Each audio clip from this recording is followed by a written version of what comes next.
Single dose, double dose या multiple dose, आखिर क्या है the law of minimum dose. इस वीडियो में मैं आपको 6 डोजिंग मेथड्स के बारे में बताऊंगी, जिनमें से 3 खुद हैनेमन सर ने दिए। सबसे पहले आपका और मेरा फेवरेट सिंगल डोज मेथड। इसमें पेशेंट को हम एक ही डोज एडमिनिस्टर करते हैं और वो डोज देने के बाद पेशेंट को ऑब्जर्वेशन में रखा जाता है और इफेक्ट्स देखने के बाद ही सेकंड डोज के बारे में हम सोचते हैं। हैनेमन सर का दूसरा ही मेथड है स्प्लिट डोज मेथड।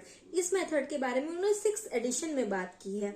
इसमें मेडिसिन को पानी में डिसॉल्व कर लिया जाता है और फिर इसी पानी को पेशेंट को एक पीरियड ऑफ टाइम में मल्टीपल टाइम्स दिया जाता है। इससे एग्रेवेशंस बहुत कम हो जाते हैं और मेडिसिन बहुत ही ग्रेजुअली और माइल्ड वे में इफेक्ट करती है। हैनेमन सर का ही तीसरा मेथड है प्लसिंग मेथड। इस मेथड में भी इसी डिसॉल्व मेडिसिन को यूज किया जाता है। फर्क सिर्फ इतना है, हर बार इसको पेशेंट को एडमिनिस्टर करने से पहले सकशन दिए जाते हैं, जिससे इसकी पोटेंसी थोड़ी सी प्लस हो जाती है और एक्यूट केसेस में इससे बेटर और फास्ट रिजल्ट्स मिल सकते हैं। अब हम बात करते हैं कैंसर के मेथड के बारे में, जिसका नाम है 3 डोज मेथड। इसमें एक ही मेडिसिन की लगातार 3 डोज पेशेंट को दी जाती हैं। ये इंश्योर करता है कि क्रॉनिक डिजीज में रिएक्शन इनिशिएट 100% हो और एक स्ट्रॉन्गर रिएक्शन इनिशिएट हो।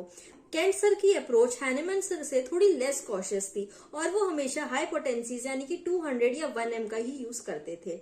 इसी डोज का एक दूसरा वेरिएशन है 2 डोज मेथड। बहुत सारे प्रैक्टिशनर्स ये सोचते थे कि शायद एक डोज सफिशिएंट नहीं है, तो वो एक की जगह 2 डोज पेशेंट को एडमिनिस्टर करते थे सफिशिएंट एक्शन पाने के लिए। ये मेथड दोनों ही एक्यूट और क्रॉनिक केस में यूज हो सकता है। बात करते हैं छठी यानी कि सबसे लास्ट अप्रोच, जो है एक मॉडर्न अप्रोच जो डॉक्टर बर्नेट ने स्टार्ट की थी। इस अप्रोच में ऑर्गेनोपैथिक मेडिसिन का यूज होता है, यानी कि ऐसी मेडिसिन जो पर्टिकुलरली किसी ऑर्गन पे एक्ट करती हैं और उसकी फंक्शनिंग इंक्रीज करती हैं।